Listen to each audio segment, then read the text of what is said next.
puissant, tu peux toutes choses. Et vraiment, il peut toutes El choses. Shaddai de nos vies. Non. Tiens-toi debout et prends ta Bible. Dis avec moi, je crois que ceci est la Bible. Je crois qu'elle est la parole de Dieu. Je suis ce qu'elle dit que je suis. Je possède ce qu'elle dit que je possède. Et je peux faire ce qu'elle dit que je peux faire. Dis 3 amen très fort.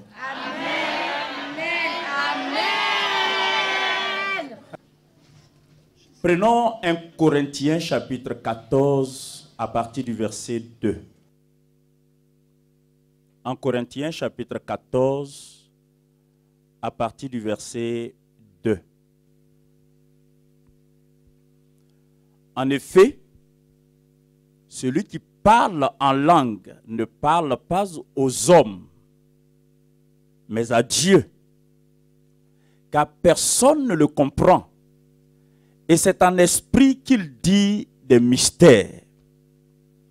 Celui qui prophétise, au contraire, parle aux hommes, les édifie, les exhorte, les console. Et celui qui parle en langue s'édifie lui-même. Celui qui prophétise édifie l'Église. Je désire que vous parliez tous en langue, mais encore plus que vous prophétisiez. Celui qui prophétise est plus grand que celui qui parle en langue, à moins que ce dernier n'interprète pour que l'Église en reçoive l'édification. Et maintenant, frères, de quelle utilité vous serais-je si je venais à vous parlant en langue, et si je ne vous parlais pas par révélation, ou par connaissance, ou par prophétie, ou par doctrine? Si les objets inanimés qui rendent un son comme une flûte ou une harpe ne rendent pas des sons distincts, comment reconnaîtra-t-on ce qui est joué sur la flûte ou sur la harpe? Et si la trompette rend un son confus, qui se préparera au combat? De même, vous, si par la langue vous ne donnez pas une parole distincte, comment saura-t-on ce que vous dites? Car vous parlerez en l'air. Quelque nombreuses que puissent être dans le monde les diverses langues, il n'en est aucune qui ne soit une langue intelligible. Si donc je ne connais pas le sens de la langue, je serai un barbare pour celui qui parle, et celui qui parle sera un barbare pour moi. De même vous, puisque vous aspirez aux dons spirituels, que ce soit pour l'édification de l'Église, que vous cherchiez à en posséder abondamment. C'est pourquoi que celui qui parle en langue prie pour avoir le don d'interpréter. Car si je prie en langue, mon esprit est en prière, mais mon intelligence demeure stérile. Que faire donc? Je prierai par l'esprit, mais je prierai aussi avec l'intelligence. Je chanterai par l'esprit, mais je chanterai aussi avec l'intelligence. Autrement, si tu rends grâce par l'esprit, comment celui qui est dans les rangs de l'homme du peuple répondra-t-il Amen à ton action de grâce, puisqu'il ne sait pas ce que tu dis? Tu rends, il est vrai, d'excellentes actions de grâce, mais l'autre n'est pas édifié. Je rends grâce à Dieu de ce que je ne parle pas en langue plus que vous, de ce que je parle en langue plus que vous, plus que vous tous. Mais dans l'église, j'aime mieux dire 5 paroles avec mon intelligence afin d'instruire aussi les autres que 10 000 paroles en langue. Dis amen à la parole de Dieu. Waouh. Tu aurais raison de te demander, mais où allons-nous ce matin? Rappelez-vous, avant la fin de l'année, nous avons entamé une série d'études ayant pour thème les pouvoirs discrets qui peuvent changer le cours de notre histoire. Dis avec moi, les pouvoirs discrets qui peuvent changer le cours de notre histoire. Avec plus de vigueur, s'il vous plaît.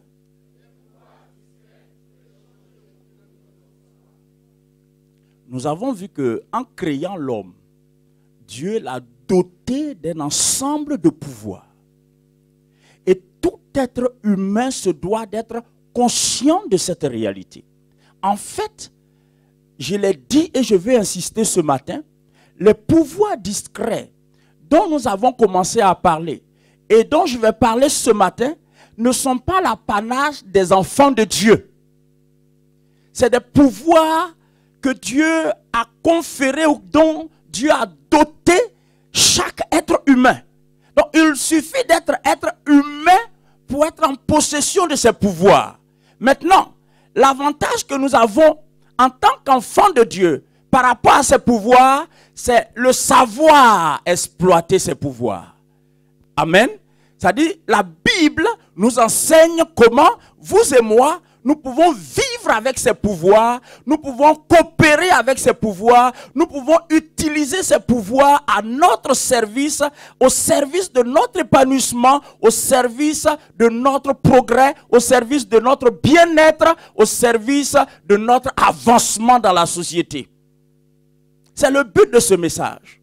Et si vous vous en souvenez, le premier pouvoir dont il a été question dans le cadre de cette étude, c'est le pouvoir de la pensée.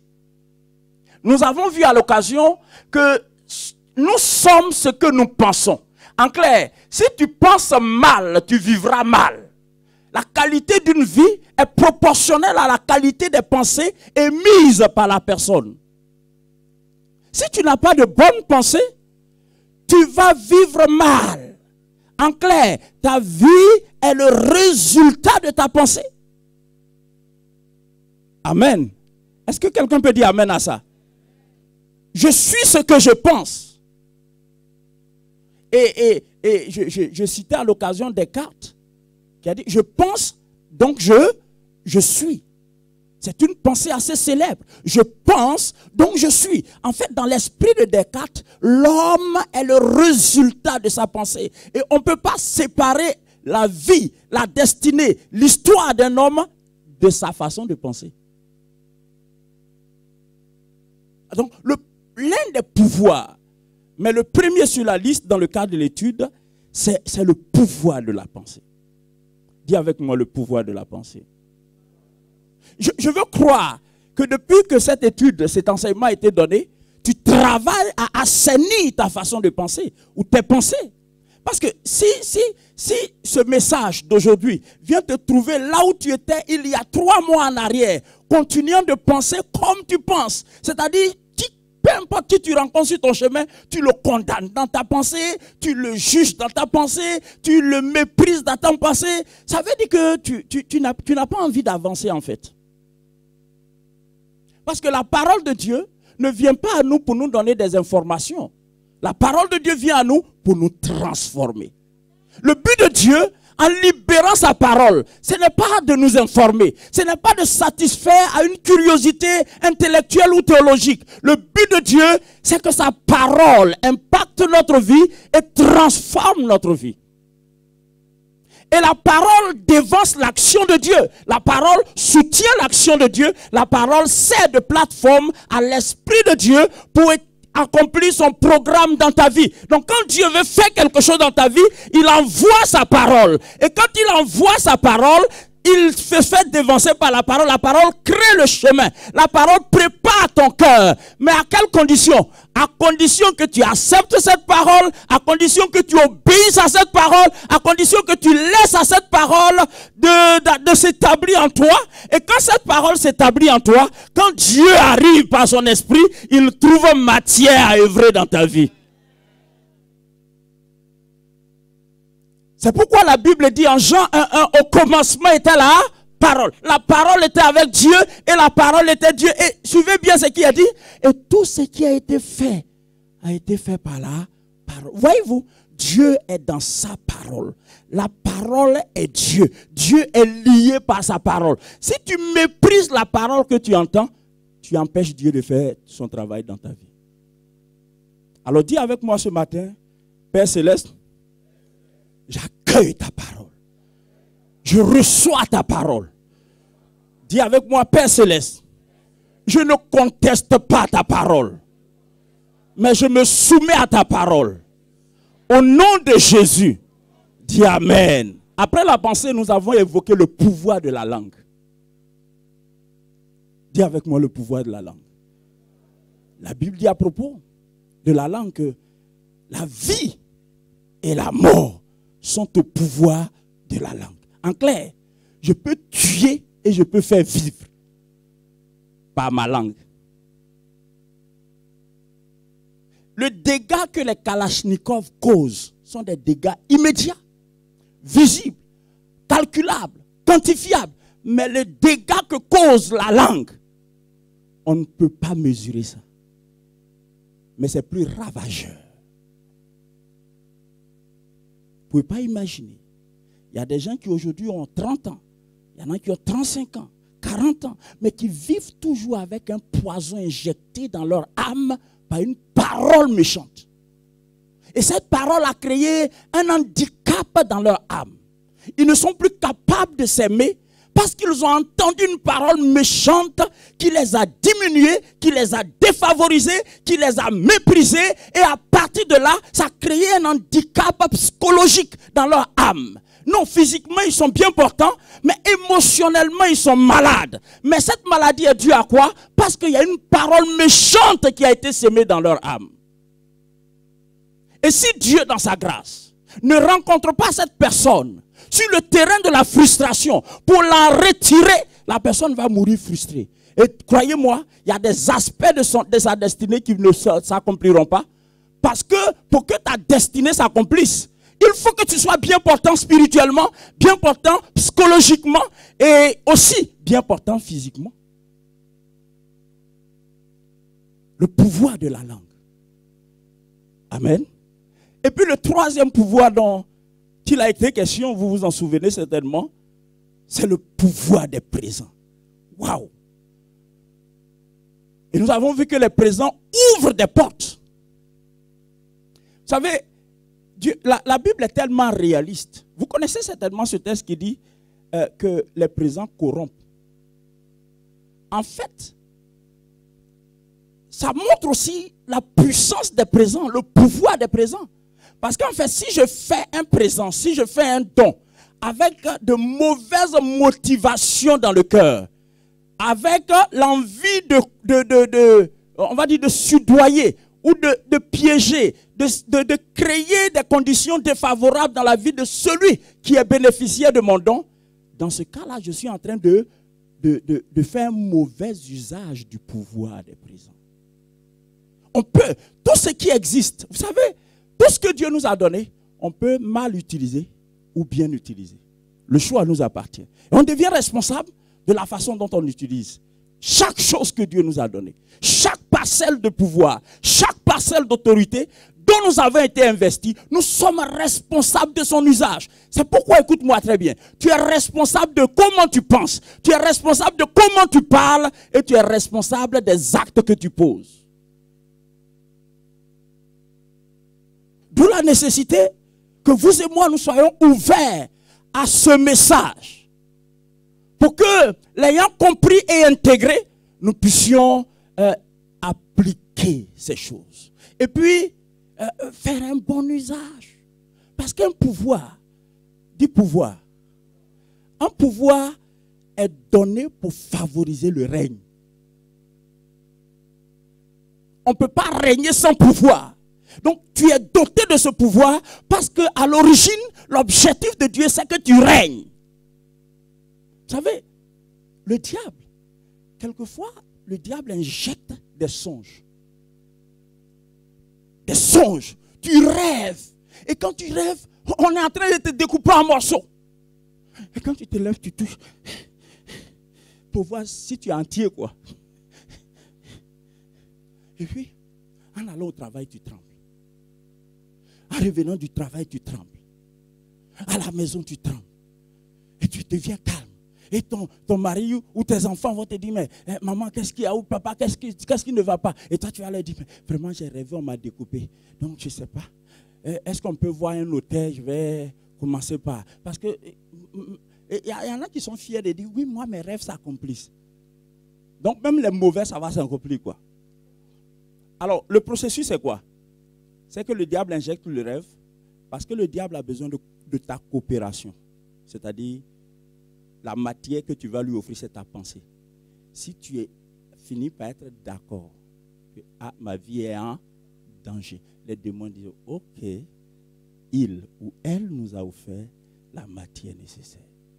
Je veux te dire ce matin, ne permets à rien de négatif de contrôler ta pensée. Parce qu'il y a un pouvoir, une puissance qui réside dans ta pensée. Alors, à la suite du pouvoir des présents, nous avons évoqué le pouvoir de la nomination. Dis le pouvoir de la nomination. Waouh, le pouvoir de la nomination. Et nous avons compris que, à cause de ce pouvoir, quand Dieu appelle un être humain et que Dieu veut l'utiliser pour accomplir certaines choses, Dieu le dénomme pour le renommer. N'est-ce pas? Dieu le dénomme pour le renommer. Parce que Dieu sait qu'avec le nom qu'il portait, qu'il a porté depuis son enfance, il risque d'avoir blocage. Parce que le nom que tu portes, c'est un pouvoir. Alors, aujourd'hui, nous allons évoquer le 5e pouvoir. Amen. Dis le 5e pouvoir. Waouh. Le 5e pouvoir, il est terrible. C'est un pouvoir qui est discret, bien que omniprésent dans notre vie de tous les jours. C'est-à-dire, nous vivons avec ce pouvoir tous les jours sans le réaliser. Alors, je ne vais pas faire durer le suspense. Le 5e pouvoir, c'est le pouvoir de la communication. Waouh. Dis le pouvoir de la communication. Non, il ne faut pas croire que c'est la main de Fatima. C'est-à-dire, il ne faut pas imaginer le pasteur être debout derrière la chaise et dire, je vous propose la main de Fatima. Non. Vous savez, nous n'avons pas besoin de recourir au mysticisme pour régner. Nous n'avons pas besoin de recourir au maraboutage pour régner. Nous n'avons pas besoin de recourir à la magie, qu'elle soit blanche ou noire, pour régner. Nous sommes déjà des rois. Dieu nous a créés pour régner. Seulement, certains ne prennent pas conscience du pouvoir qui se trouve en eux, ou des pouvoirs qui se trouvent en eux. Alors, vous voyez le texte qu'on a lu. Dans ce texte, c'est vrai, l'objet premier de ce texte, c'est les dons spirituels et leur manifestation dans l'Église. Mais, entre les lignes, ce texte parle de communication. Parce que dans tous les cas, les dons sont donnés pour communiquer. Et il y a un verset en particulier dans ce texte qui dit, si la trompette émet un son confus, comment les gens vont se préparer au combat? En clair, dans l'histoire du peuple d'Israël, la trompette est utilisée pour annoncer des nouvelles, pour donner des informations, pour communiquer un message. Alors, tout dépend du son que la trompette émet. Les gens qui sont habitués, si la trompette émet un certain son, c'est l'armée qui se prépare et se dit, ah, il y a une situation urgente, il y a guerre, on est attaqué. À cause du genre de son émis par la trompette. Est-ce que quelqu'un suit? À cause du son émis par la trompette. Donc la trompette n'émet pas les mêmes sons tous les jours. C'est un peu comme dans certaines cultures africaines, et notamment dans la culture d'où je suis originaire, on parle du tam-tam parleur. Le tam-tam parleur, qui a été valorisé par certains universitaires d'ailleurs, est un moyen efficace de communication. D'autant plus efficace que même quand on joue le tam-tam parleur au village, celui qui est au champ entend. C'est extraordinaire. Ça va très loin. L'écho va très loin. Je ne sais pas comment ils ont fait ce truc, mais les gens tapent et ça va loin. Donc le laboureur, le paysan qui est au champ, pendant qu'il travaille, il dit, écoutez, arrêtez, arrêtez de parler. Pourquoi? Parce qu'il a entendu quelque chose. Ils ne vont pas taper ça une seule fois. Ils vont taper ça plusieurs fois. Plusieurs fois. Et puis il dit non. Et puis il écoute. Si c'est quelqu'un qui sait comment les choses fonctionnent, il va dire, rentrons au village. Il y a une mauvaise nouvelle. Oui, les Africains aussi avaient leur moyen de... et ont leur moyen de communication. Oui. Et donc, la Bible dit, Paul dit, si la trompette émet un son confus, comment les gens vont se préparer à la bataille? Ben, si le son est confus, ils ne savent pas si c'est pour aller danser ou bien si c'est pour aller faire la guerre. Ils ne savent pas s'il y a mort ou s'il y a naissance. Ils ne savent pas. Alors, quand on parle de confusion dans le son, on est en plein dans le sujet de la communication. Dis avec moi, la communication. Répète avec moi la communication. Je vais parler de trois choses. Je vais définir la communication. Je vais expliquer l'importance et la place de la communication dans la vie de tous les jours. J'évoquerai l'impact de la communication sur notre vie, sur notre entourage, sur notre destinée, selon la grâce que Dieu nous fera. Dis communication. Et puis le troisième point, j'expliquerai comment vous et moi nous pouvons utiliser ce pouvoir pour édifier, épanouir et contribuer à la stabilité de la communauté que nous constituons. Parce que le but de Dieu, vous voyez quand Paul parle des dons spirituels, dit pour l'édification de l'Église. Il dit mais si tu n'édifies que toi-même, autant le faire chez toi à la maison. Pourquoi Paul dit que celui qui prophétise est plus grand que celui qui ne parle qu'en langue? Parce que celui qui prophétise libère un message dont tout le monde peut bénéficier. Tandis que celui qui parle la langue s'édifie. Vous voyez, celui qui parle la langue peut être comparé à quelqu'un qui vit seul sur une île. Tandis que celui qui prophétise vit dans la communauté. Et travaille, contribue à l'édification de la communauté. Donc, premièrement, qu'est-ce que la communication? Alors, je voudrais lever une équivoque. Ne vous attendez pas à ce que je donne un cours technique sur la communication. Je n'en ai ni la prétention, ni la capacité. Si c'était l'objet en vue, j'allais demander à Franck Totti de prêcher aujourd'hui. Ou à Herman de prêcher aujourd'hui. Parce que eux, ce sont des communicants. Ou à Josepha de prêcher aujourd'hui. Parce que eux, ce sont des communicants. Alors, ne vous attendez pas à ce que je vienne vous donner un cours magistral sur les techniques de la communication. Et puis quand on sort d'ici, chacun a son certificat en communication. Non, ce n'est pas l'objectif. Ce à quoi la Bible nous invite, c'est comment prendre conscience du pouvoir de la communication dans la vie de tous les jours. Parce qu'en fait, n'est pas seulement communicant celui qui a appris la communication, mais est communicant tout être vivant. En fait, nous sommes tous des communicateurs. Nous sommes tous des communicants. C'est quelque chose que nous devrons comprendre. Parce que, écoutez-moi très bien, que tu le veuilles ou pas, tu communiques. Maintenant, le drame c'est quoi? C'est que tu peux mal communiquer. Tu peux mal communiquer. Quoi qu'il en soit, tu communiques. Dis avec moi, quoi qu'il en soit, je communique. Mais je peux mal communiquer. Mais pourquoi vous ne dites pas ça fort? Dis, quoi qu'il en soit, je communique. Mais je peux mal communiquer.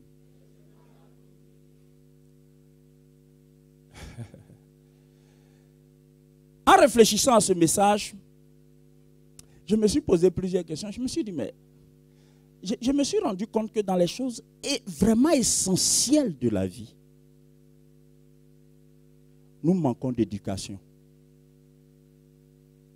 Vous avez remarqué que, par exemple, dans aucune famille, les enfants en grandissant, les parents constatent simplement que leurs filles, leurs enfants ont atteint l'âge de la puberté.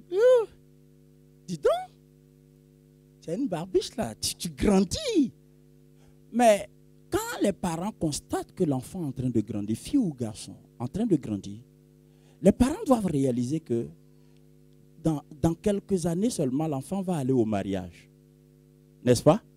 Donc, en principe, un système d'éducation devrait être mis sur pied pour aider l'enfant avant d'entrer dans le mariage. Mais il n'y a pas ça dans les familles. Les parents constatent simplement, quand on est païen, ils constatent simplement que chacun de nous revient avec une copine ou un copain. Puis dit, c'est quelle fille j'ai vu là? C'est qui? Non, papa, c'est une amie de classe qu'on fait les devoirs ensemble. Au nom des devoirs, quoi. Et puis après, on fait d'autres devoirs. Fait devoirs et devoirs. Et c'est tout. Maintenant, parlant de communication, regardez, jamais nos parents ne nous ont fait asseoir pour nous expliquer comment nous devrons communiquer. Ce qui préoccupe nos parents, par contre, quand on commence à grandir, quand on est et qu'on commence à grandir, vous savez ce qui les préoccupe? Est-ce que mon enfant parle? Est-ce que mon enfant parle? En clair, est-ce que mon enfant n'est pas muet? S'il n'est pas muet, c'est fini. Il parle, c'est bon, c'est fini. Mais je suis là pour vous dire ce matin que parler n'est pas forcément communiquer. Vous savez quoi? Tu peux parler sans communiquer et tu peux communiquer sans parler. Dis-le avec moi. Dis avec moi, tu peux parler sans communiquer et tu peux communiquer sans parler. Maintenant, écoutez, la communication transcende la parole. En clair, la communication est au-dessus de la parole. Ça vaut mieux. Si deux personnes viennent à toi, il y a un qui apprend à parler et l'autre apprend à communiquer, embauche celui qui apprend à communiquer. Il est plus utile que celui qui apprend à parler. Ne confondez pas communication et éloquence. L'éloquence, c'est l'art de la parole. Ça fait partie de la communication, mais ce n'est pas forcément la communication. C'est cette capacité d'agencer les choses, les idées, les placer. Et puis, mais ça ne veut pas forcément dire qu'on communique. Écoutez, communiquer, c'est rentrer en relation avec quelqu'un d'autre. Avec une personne ou avec un groupe de personnes. La communication établit absolument une relation. Pourquoi? Parce que dans la communication, il y a un émetteur et un récepteur. Un émetteur et un récepteur. Maintenant, on ne va pas rentrer dans ces thèmes techniques. Ce n'est pas ça qui me préoccupe. Comprends seulement que la communication se déroule entre une personne et une autre ou d'autres personnes. Et dans le mot communication, vous avez commun. Communiquer, on a commun. Donc, quand tu communiques avec quelqu'un, tu communies avec la personne. Je suis en train de dire communiquer, c'est communier. Dis avec moi, communiquer, c'est communier. C'est ça. Quand tu communiques, tu communies. Et quand tu communies, tu rentres en communion. C'est pourquoi ceux qui communiquent beaucoup ensemble ont des liens très forts. Parce que la communication nourrit la communion.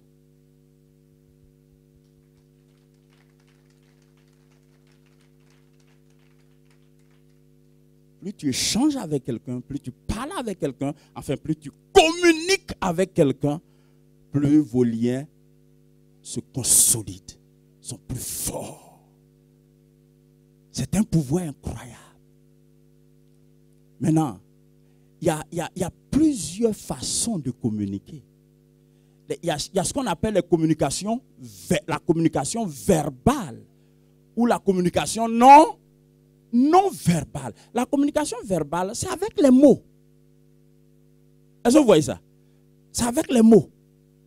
Dans la communication verbale, il faut entendre les mots. On utilise les mots que l'autre comprend. Maintenant, il n'y a pas que la communication verbale. Il y a la communication non verbale.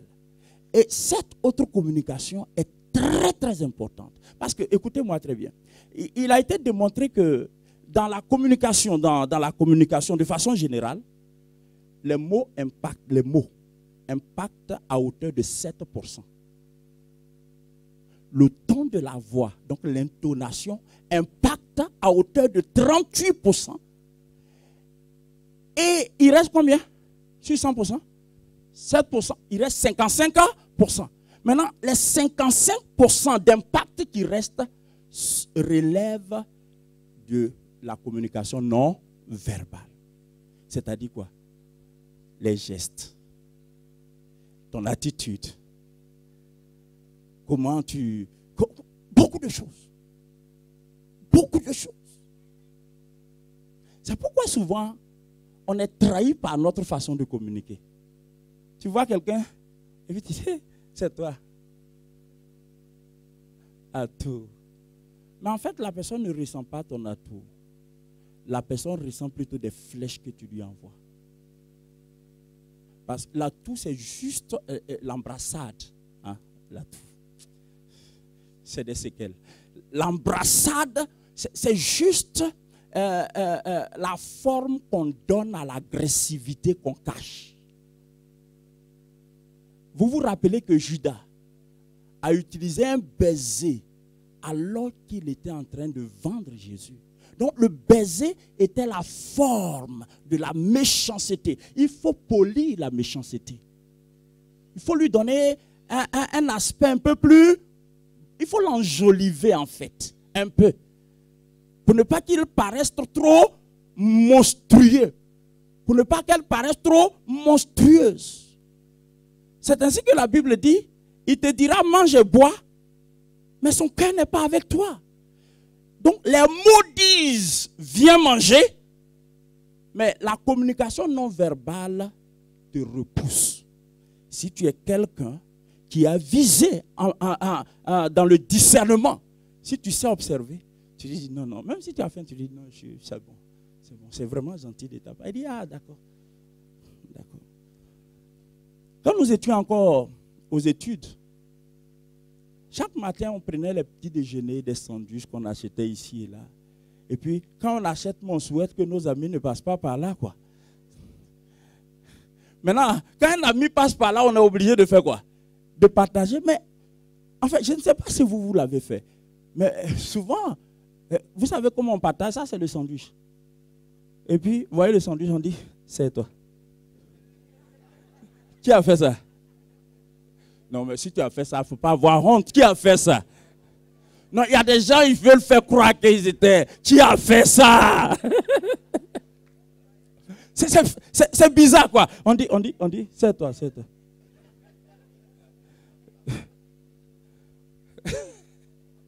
Sinon, la meilleure façon de dire à quelqu'un, c'est toi, c'est ça.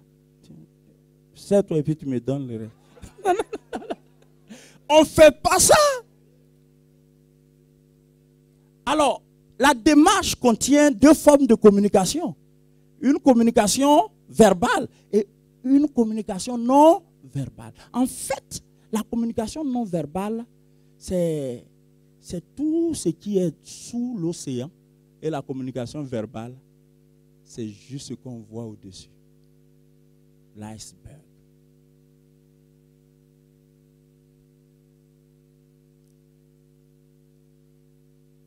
Je n'ai pas besoin de parler pour communiquer.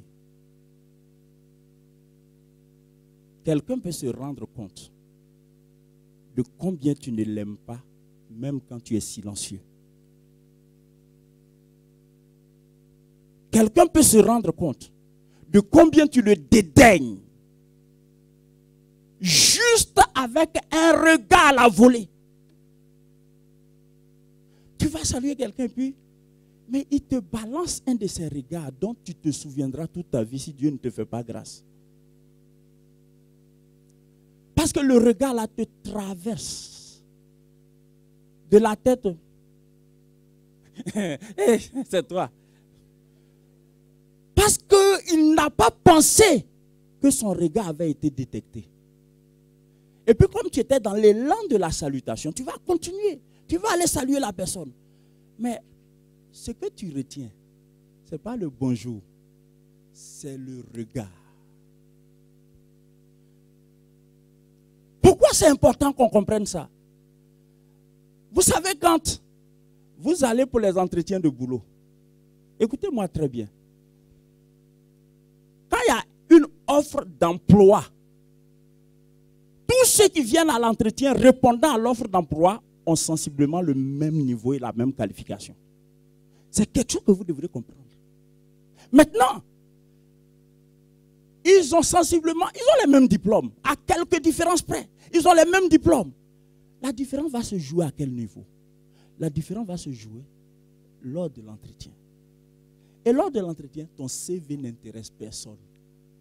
Comprenez ça. Ça ne veut pas dire qu'il faut le boycotter. Il faut bien le faire. Mais ton CV, comprenez mes amis, les CV n'intéressent aucun recruteur. Parce que tous ceux qui viendront à l'entretien, ils ont déjà vu leur CV. Qu'est-ce qui va les intéresser? Ça dépend du poste. Si c'est commercial, si c'est ingénieur, si c'est... Peu importe. Mais qu'est-ce qui va les intéresser? Quand tu vas arriver, ta posture, l'image que tu projettes, l'assurance que tu dégages, c'est ça qui va les intéresser. Maintenant, ton assurance, ça va s'observer dans quoi? Déjà dans ta façon d'entrer. Et ils observent tout ça. Anciennement, ce qui se passait dans les pays africains, on ne fait plus ça. Avant, pour une demande d'emploi, on exigeait toujours une lettre manuscrite. Qui c'est ça?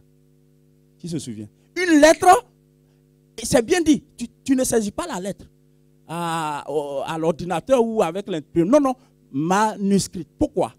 Parce que dans chaque entreprise où il y a des graphologues, les graphologues, bon, la graphologie, c'est ceux qui se sont spécialisés dans la lecture du caractère de l'homme à partir de son écriture. Ça s'appelle graphologie. Que le mot ne te dérange pas, comprends le contenu. Est-ce que vous suivez? Alors, les graphologues, quand ils prennent la lettre manuscrite, c'est incroyable. Ils regardent comment tu formes le T. Vous savez que quand nous écrivons, nous ne mettons pas tous les accents dans la même position. Il y a des gens, leur accent là est loin de la lettre même, de la voyelle, ou du I, ou du T, ou, etc., etc. Si c'est des trémas, ils voient comment. Et puis il y a des gens, quand ils écrivent, ils commencent le premier mot, et puis la phrase monte. La deuxième phrase, ça monte. C'est comme s'ils sont ennemis de la rectiligne, quoi, c'est-à-dire la ligne droite. Non, ils sont ennemis de ça. Et il y en a aussi, quand ils écrivent, ça descend. Il y a tout ça. Mais au fond, le graphologue vient. Ton CV a été... Lui, il ne regarde pas ça. Il regarde. Et puis, il fait son rapport au directeur des ressources humaines pour dire c'est un dangereux. Il n'est pas sincère. Ou bien c'est quelqu'un qui est inconstant. Ou bien c'est un paresseux. Tout ça se voit dans ton écriture. Dis avec moi communication. Tu sais, quand tu es en face de quelqu'un, même si tu n'as encore rien dit, l'expression corporelle communique avec lui. Ton expression corporelle. Et c'est pourquoi souvent il y a des histoires dans nos foyers, non? Parce que l'autre dit rien. Il dit, mais c'est quoi? Je t'ai fait quoi? Il dit, mais est-ce que j'ai dit quelque chose? Vous voyez, on se cache derrière le fait qu'on n'a rien dit alors qu'on a dit beaucoup de choses.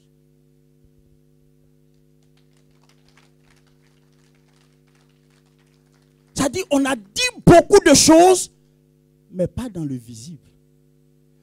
Pas dans le verbal. C'est dans le non-verbal. Mais le non-verbal influence plus que n'importe quoi d'autre. Est-ce que quelqu'un peut dire avec moi communication? C'est ainsi que vous devrez comprendre. Vous devez comprendre, nous devons comprendre qu'on communique par le regard, par le sourire. Dans la Bible, Job dit que quand les gens étaient affligés, il souriait à eux. Et son sourire les relevait. Il ne leur prêchait pas, mais il souriait. Vous savez que quand Air France embauche les hôtesses, ils tiennent compte de leur capacité à sourire. Et les gens apprennent à sourire. Il y a des gens, quand ils sourient, tu te rends compte qu'ils ont appris ça à l'école. Que c'est pas naturel. Ça vient pas, c'est pas spontané comme pour ma fille Alima, par exemple, ça vient comme ça, doucement, tranquille. Hein, Alima? N'est-ce pas qu'elle aime sourire, non? C'est une grâce, ça peut ouvrir beaucoup de portes. Surtout ici en Europe. Vous entrez dans un bureau, tout est sombre. Et puis, pas que vous voulez faire ci ou ça, il n'y a pas d'arrière-pensée, mais c'est le naturel qui s'exprime. Et puis un sourire jovial. Ça libère l'atmosphère. Waouh! Et puis le recruteur dit non, on a besoin de cette gaieté là ici. Alléluia. C'est important de comprendre ce que nous sommes en train de dire. Tu sais quoi? Par la communication, tu peux décider de l'atmosphère dans laquelle tu vas vivre.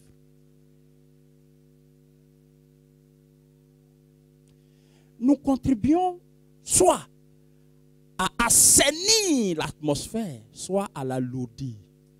Tout dépend de comment nous communiquons. Est-ce que je peux avoir un amen? Dis communication.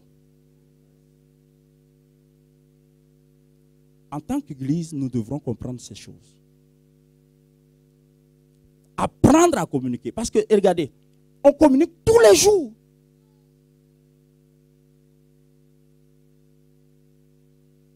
Je veux croire que ce que je dis là, vous comprenez. Hein? Parce que communiquer, écoutez-moi très bien, communiquer, ce n'est pas seulement parler. Communiquer, c'est se faire comprendre de l'autre.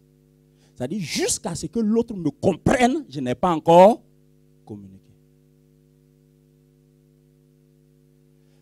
Il y a 10-12 ans en arrière, j'ai lu un livre qui est resté gravé dans mon esprit. Le titre de ce livre, c'est « Tais-toi quand tu parles ».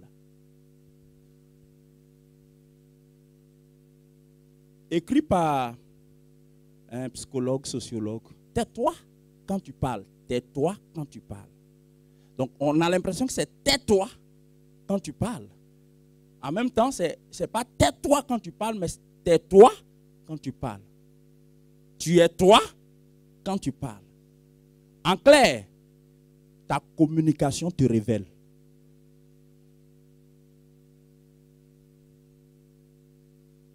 Et il y a des gens qui ne sont pas conscients de ça. C'est pour ça que les grands recruteurs, ils sont assis et puis ils te posent des questions. Et certains parmi vous vont à des entretiens et puis ils disent, mais il ne m'a pas posé des questions, vraiment, il m'a posé des questions comme ça. Tu habites où? Et tu fais, et que tu prends quel... Des questions comme ça, je pensais qu'ils vont me poser, parce que tu as bûché avant de partir. Mais en fait, ce qu'il attend de toi, ce qu'il veut, c'est qu'il veut à travers ta communication capter ta personnalité. Parce que quand tu communiques, tu exposes ta personnalité. Jésus l'a dit avant les sociologues, il a dit avant les psychologues. Il dit que c'est de l'abondance du cœur que la bouche parle. C'est pourquoi, voyez, si tu es en colère, ne parle pas. Parce qu'ils sont rares ceux qui peuvent contenir leur colère et parler avec sérénité. Les premiers mots seront des mots de sérénité, mais le troisième. On n'a pas appris à communiquer. On communique mal. L'expression corporelle trahit tout ce que nous voulons dire. Quelquefois, le type se lève. Son visage est sombre de la tête aux pieds. Je dis, mais c'est quoi ça? Chérie, bonjour. C'est la femme qui dit bonjour, quoi. Chérie, bonjour. Ouf. Chérie, je t'ai dit bonjour. Oui, mais bonjour. Aïe. Chérie. Bonjour, là aussi, c'est compliqué. Il dit, mais attends, tu as dit bonjour. Je t'ai répondu bonjour. Le problème est où? Écoute, est-ce que tu as déjà pris ton bain? Sinon, je vais aller me laver et puis moi, je vais partir. Parce que je ne veux pas être en retard. Sous-entendu, ne me mets pas en retard.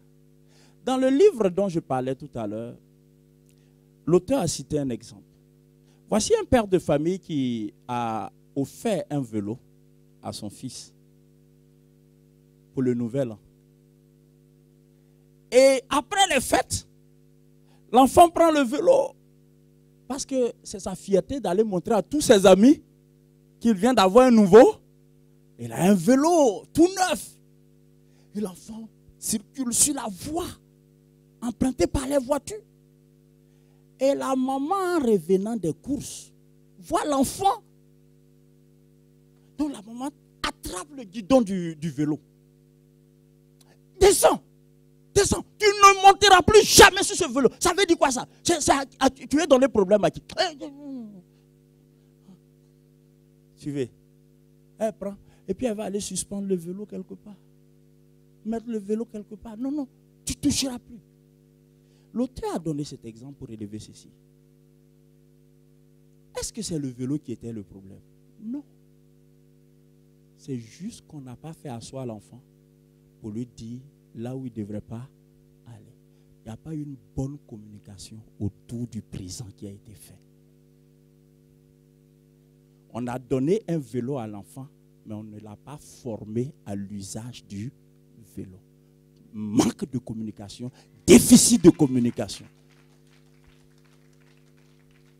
Et quand l'enfant commence à utiliser son vélo dans la joie, on lui arrache. Premier jour d'utilisation, on lui arrache. Qu'est-ce qui va se passer? L'enfant va se dire, mais pourquoi ils m'ont acheté? Pourquoi ils m'ont acheté? Et puis l'enfant rate dans une communication non verbale. Il va bouder, il va avoir crampe d'estomac. Quand il mange, il dit, non, non, je suis rassasié. Ah, tu ne manges pas? La maman a déjà oublié que ça a fait des verrous. Tu ne manges pas? Non, non, je suis... Ils sont à dormir. Ils sont à dormir. Il va à l'école, il ne participe plus. Ah! Mot dans son cahier. L'enfant revient. Alors, vous voyez un peu tout ça? C'est la communication. C'est la communication. Rapidement, regardez. Là, je passe au deuxième point. À la place de la communication, n'est-ce pas? Et à son importance. Il y a eu 3 grands débats. Les débats télévisés lors des présidentielles. Hein? Ça a commencé entre Giscard d'Estaing et François Mitterrand. C'est les premiers qui ont initié. Alors, quand ils sont arrivés sur le plateau, vous savez ce qui s'est passé? Giscard d'Estaing avait été coaché par ses agents, hein, ses communicants. Et quand il arrive, il y avait le journaliste, François Mitterrand était assis, et puis lui il dit, avec sérénité, il parle au journaliste et dit, je me soumettrai volontiers aux questions de M. Mitterrand. Il dit, je me soumettrai volontiers aux questions de M. Mitterrand. Vous pouvez lui dire, il peut me poser des questions. Et puis le journaliste s'adresse à M. Mitterrand, qui pose des questions. C'est fini. Mitterrand a raté le coach. C'est quoi? En fait, la stratégie, c'est qu'il a fait de Mitterrand son élève et lui, il était le professeur. Ça, c'est de la communication pure. L'avant-dernier débat télévisé, c'était entre Sarkozy et Ségolène Royal. Sarkozy a réussi un coup incroyable. Il a réussi à mettre Ségolène Royal hors d'elle-même. L'image qu'elle a projetée, à l'instant où elle s'est mise en colère, elle tenait le débat, hein, mais à l'instant où elle s'est mise en colère, l'image qu'elle a projetée, c'est que c'est une femme impulsive, qui ne se maîtrise pas et qui ne peut pas gouverner la France. Ça s'appelle de la communication. Lors de la finale, je ne sais plus de quelle année, où Zidane a donné un coup de tête à Materazzi, il y a eu une communication préalable avant que le coup de tête ne parte. Parce que Zidane avait joué déjà en Italie et il le connaissait. Il le maîtrisait dans son tempérament. Donc quand le match était en train de prendre une certaine tournure, vous ne pouvez pas imaginer ce jour-là ce que Zidane a raté dans sa vie. Parce que c'était son dernier match de football. Et la FIFA avait organisé une cérémonie jamais organisée pour un joueur. C'est-à-dire qu'à la fin, toutes les lumières se seraient éteintes sur le stade et une lumière se projetterait sur Zidane. Et puis les gens allaient commencer à l'honorer, à l'élever d'une certaine façon comme l'icône incontestable du football. Mais les Italiens avaient leur plan dans leur poche. Donc ce Materazzi est allé chuchoter dans l'oreille de Zidane une parole qui a fouetté sa dignité d'arabe. Oui, fouetté sa dignité d'arabe. C'était plus qu'une Kalachnikov. Zidane s'est retourné. La destinée de Zidane, c'est arrêtez là. La fête grandiose, il échappe à ça. Vous savez, lors du dernier débat télévisé, le dernier entre François Hollande et Sarkozy, François Hollande avait été coaché. Et il a attendu les dernières minutes pour sortir, moi, président. Waouh! Il a aligné, moi, président, moi, président, moi, président, moi, président. Ce n'est pas tant ce qu'il disait qui était important, mais c'est le message, c'est le moi, président. En clair, je me démarque de lui. Je me démarque de lui. Je veux dire à quelqu'un ce matin que si tu sais communiquer, ça va t'ouvrir des portes. Si tu ne sais pas communiquer, ça va te fermer des portes.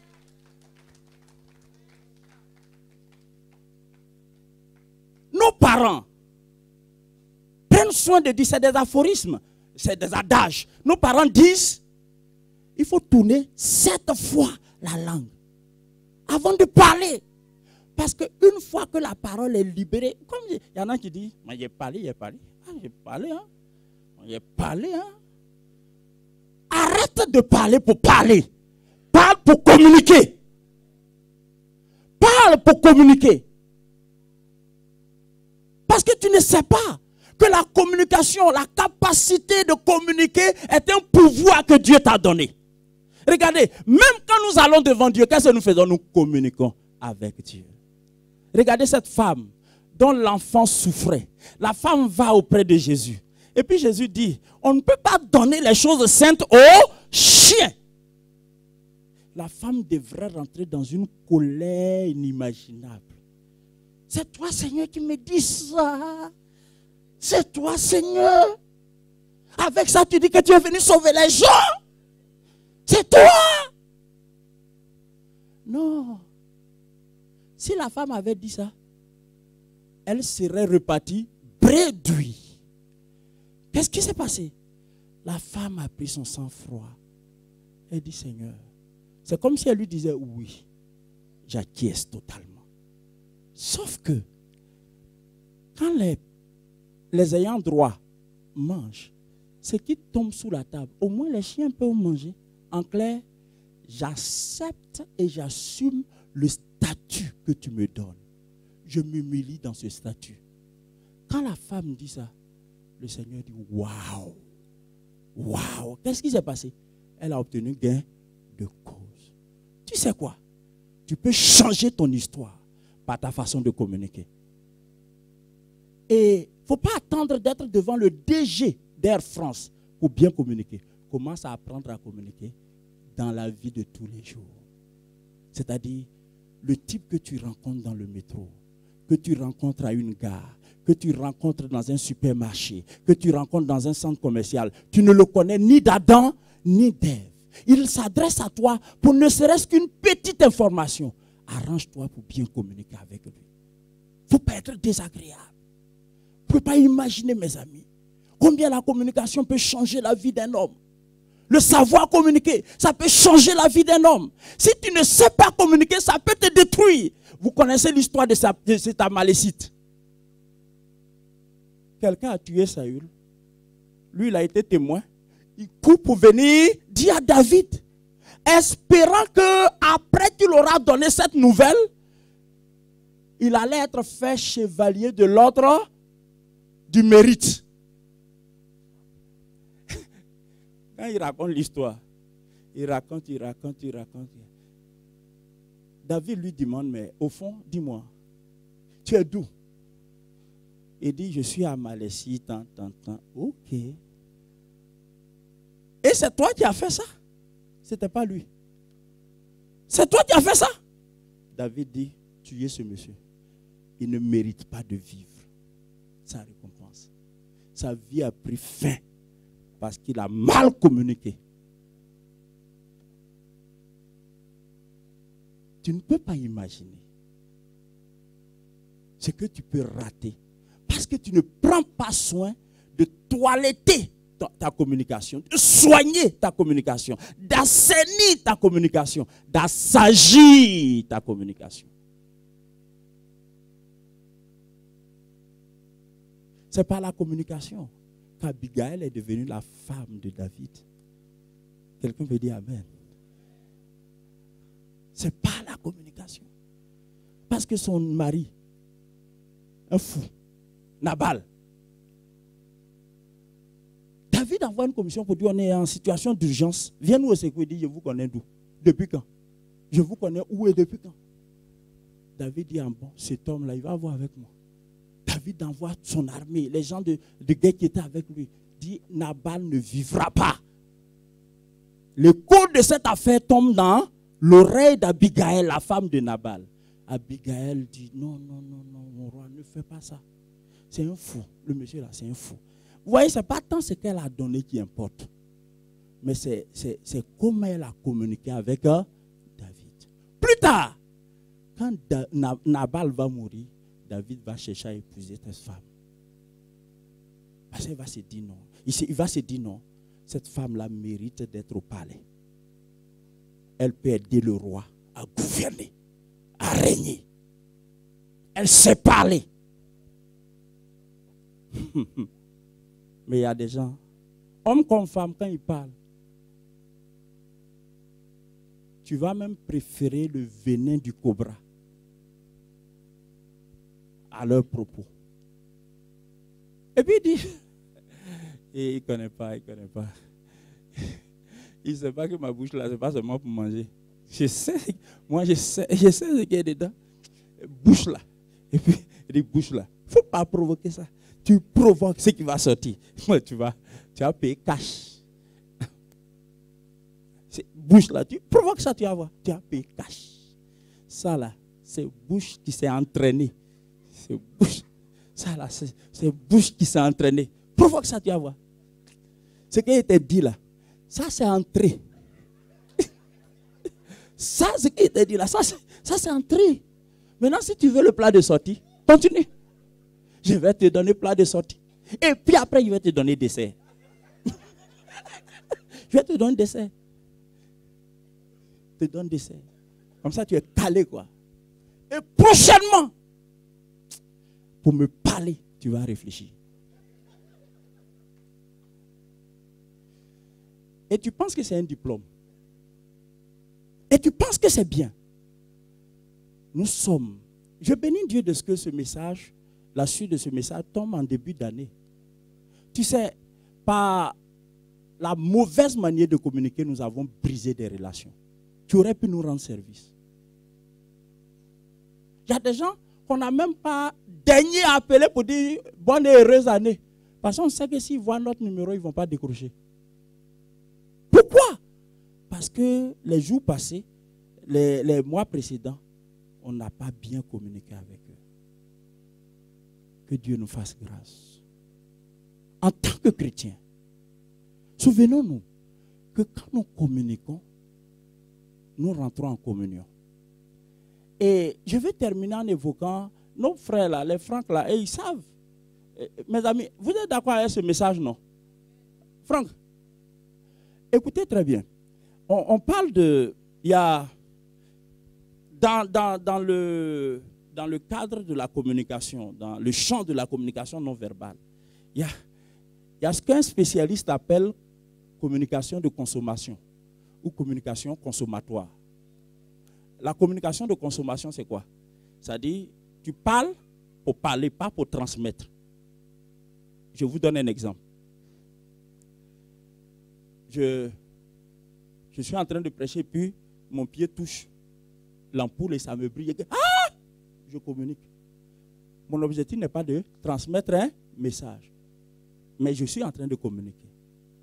Ça, c'est la communication pour ma consommation. Je ne sais pas si vous suivez. Maintenant, il y a la communication, on va dire quoi, d'incident. C'est-à-dire, je vais prendre le même exemple. Ça me brûle. Je dis, yeah! En fait, en même temps que je libère ce signe, j'alerte mon entourage. De sorte que si quelqu'un là, la personne doit savoir que ça brûle. Mais ce n'est pas ce qui m'intéresse. Ce qui m'intéresse, c'est la troisième façon de communiquer dans les exemples que je suis en train de vous donner. C'est la communication instrumentale.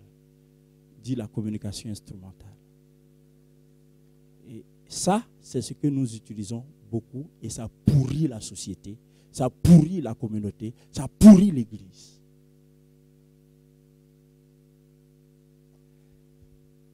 L'ampoule là me brûle. Je ne me contente pas de crier « Ah !» pour le premier cas de communication ou le deuxième. Mais quand j'écris « Ah !» je dis « Ça brûle !» Vous voyez la différence? Je ne contente pas de mettre un cri de douleur, mais je dis « Ça brûle !» Celui à qui je dis « Ça brûle », l'objectif, c'est que lui, il ne touche pas à ça. C'est qu'il n'a pas besoin de toucher à ça. Suivez très bien. Il n'a pas besoin de toucher à ça pour comprendre que ça brûle. Je lui partage mon émotion. Est-ce que vous suivez? Et puis la personne va s'aligner derrière mon émotion. Parce que cette forme de communication, appelée communication instrumentale, vise un objectif et appelle une relation interactive de l'autre. C'est-à-dire quoi? On espère, on attend de l'autre qu'il agisse comme nous l'escomptons. Dis avec moi communication instrumentale. Je vous donne un autre exemple. Ma fille vient, Marie-Laure. Viens.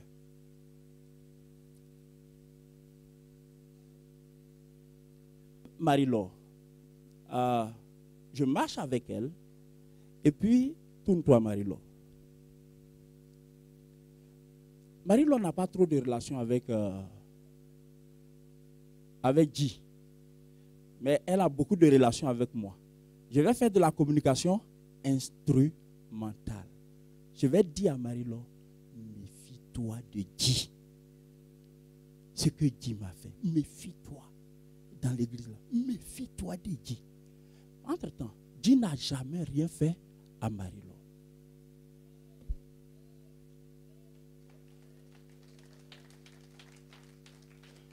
Guy n'a jamais rien fait à Marie-Laure. Mais je veux faire tout pour que Marie-Laure ait la même attitude vis-à-vis de Guy que l'attitude que moi j'ai vis-à-vis de Guy. Vous trouvez ça normal? C'est de la mauvaise communication. Transfert de rancœur. Transfert de méfiance. Transfert de vengeance. Il n'y a rien qui pourrissent aussi rapidement une communauté comme cette mauvaise façon de se servir de la communication. Parce que Marie-Laure, elle me fait confiance. Elle m'aime, on parle ensemble, nous sommes des amis. J'ai dit, fais attention. Et quand je dis ça, j'espère avoir transmis un message. Et je vais veiller sur Marie-Laure. Inconsciemment. Et quand je vais voir Marie-Laure, et Marie-Laure, si elle n'a pas une personnalité équilibrée, elle va rentrer dans le jeu. Au lieu de se démarquer, pour dire, d'abord, tu n'as pas le droit de dire ça. C'est ton frère. S'il t'a fait quelque chose, va vers lui. Ce n'est pas parce qu'on est amis qu'on ne doit pas se dire la vérité. Si t'as fait, va vers lui, parle, règle la situation. Maintenant, je ne sais pas pourquoi tu ne veux pas régler, mais il ne faut pas me faire entrer dans votre histoire. Je ne fais pas partie de ce trouble-là. Dieu ne m'a jamais rien fait. Et puis, tu me dis de me méfier de Guy et tu ne me dis pas ce que tu lui as fait. Qu'est-ce que tu lui as fait? Au point que tu me dises aujourd'hui de me méfier de lui. Arrête ça. Est-ce que vous suivez? Si Marie-Laure a une personnalité équilibrée, je ne dis pas personnalité forte, mais je dis personnalité équilibrée, mature, elle ne suivra pas ces choses. Alléluia. Nous devrons utiliser le pouvoir de la communication pour édifier l'Église et non pas pour ramener l'Église en arrière. Nous ne devrons transférer dans le cœur d'aucun frère, d'aucune sœur, la haine que nous avons contre quelqu'un d'autre. Que la personne soit dans l'église ou hors de l'église.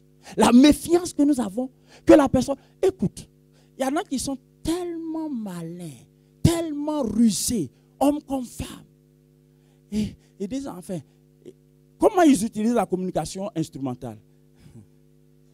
Marie-Laure, ça va, oui, ça va. Il parle. Je vois que ces derniers temps-là, tu appelles souvent Guy, non?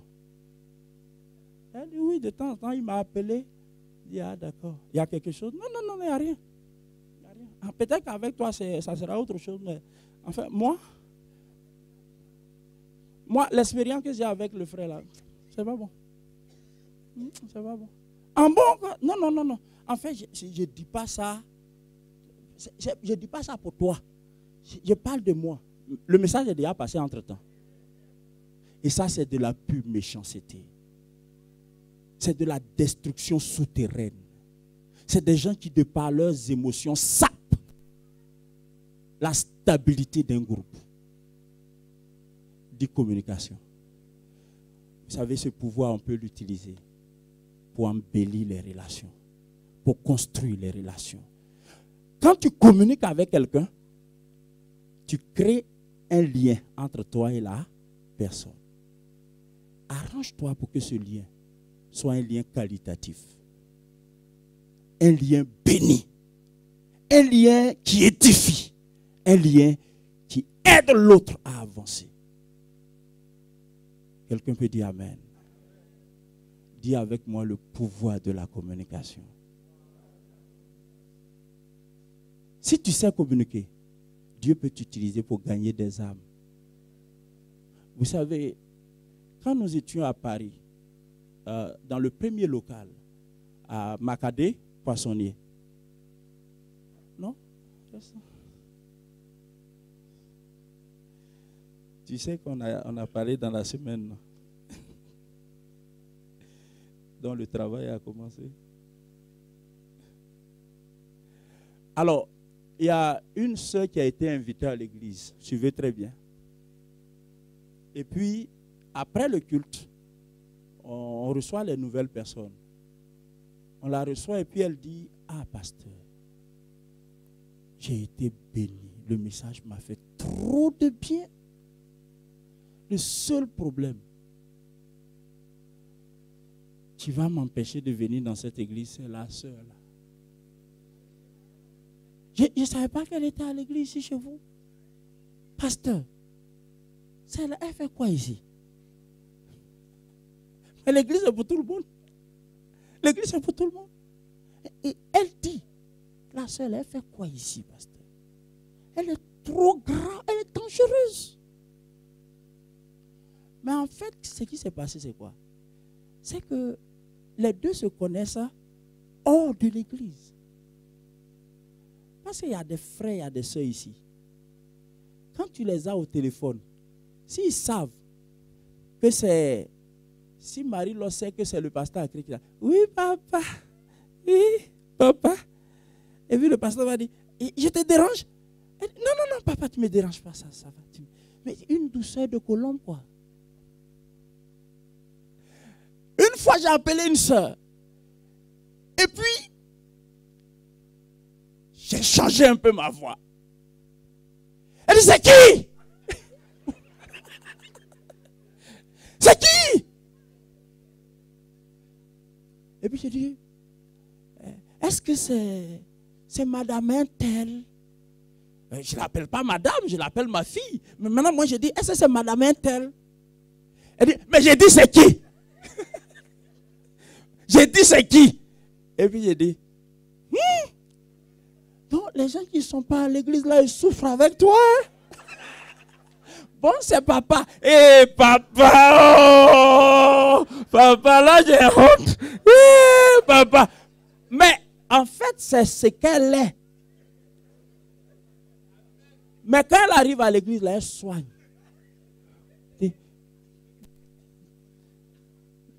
Tu es papa, moi, ici. Bonjour, papa. Ma fille, ça va? Oui, papa, par la grâce de Dieu. Ça va? Papa, ça va? Par la grâce de Dieu, ça va? Papa, ça va? Ça va? Et le pasteur regarde et puis dit, non, la soeur, elle est trop bien. Elle est trop bien. Elle est trop bien. Je pense que quelquefois, avant de nommer des responsables, il faut qu'on aille dans leur communauté, dans leur quartier. On fait une enquête d'incommodo et de commodo. Dis avec moi le pouvoir de la pensée, le pouvoir de la langue, le pouvoir des présents, le pouvoir de la nomination, le pouvoir de la communication. Maintenant, dis avec moi, Seigneur, accorde-moi la grâce. Tu m'as doté de ces pouvoirs. Je vais en faire bon usage. Pour que ma vie s'épanouisse. Pour que ton nom soit glorifié. Et pour que ma vie édifie d'autres personnes. Au nom de Jésus. Amen. Acclamons le Seigneur. Soyez bénis. Merci.